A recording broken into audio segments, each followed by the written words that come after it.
I want to talk to you for a few minutes about victims. Okay, there are victims in every society. There are victims of crimes. There are victims of child abuse. There are victims of spousal abuse. So we're familiar with victims. We ourselves might at some point in our lives have been victim to some set of circumstances or to somebody.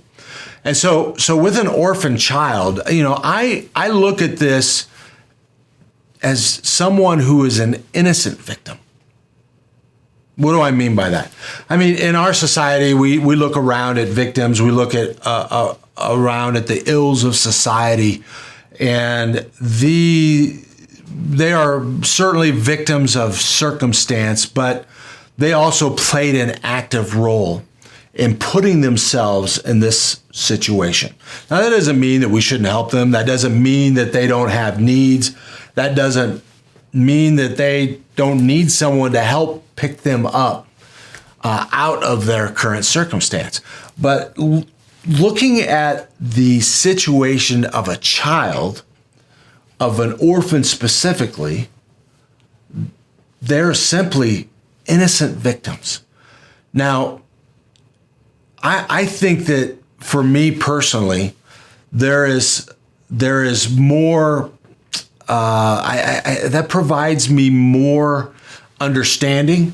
It might provide me more compelling reasons to step out and to provide assistance to an orphan child.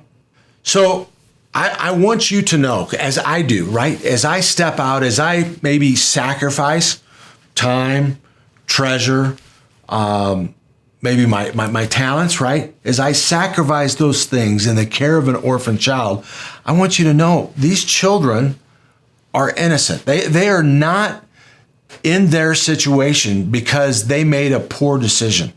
They are not in their situation because of anything that they did. So God is calling us to care for his innocent ones. In our society, we might consider them victims. So you've read the scripture maybe, and Jesus mentions that the poor will always be among us. And certainly, if we look back through our orphan children thousands of years ago, there'll probably be orphan children to the end of days. However, that does not dismiss our responsibility to care for these innocent victims. So you can know in helping a child, right? You are doing something that God has put you in the place to do. You're doing something that God has provided this assignment for you to be a blessing to someone. You are doing something for a child that will actually return to you as a blessing. Like the story in the Good Samaritan, Jesus outlines who our neighbor is and also our responsibilities in loving our neighbor. Now, we don't know the circumstances behind the man in the ditch. We don't know, his role in the hard life that he created for himself, but it doesn't matter. We still have to turn and meet his need as our neighbor. Even more so with an innocent child, as we see the needs of these children around us, how much more then is it important for us to stop and turn and to care for these children?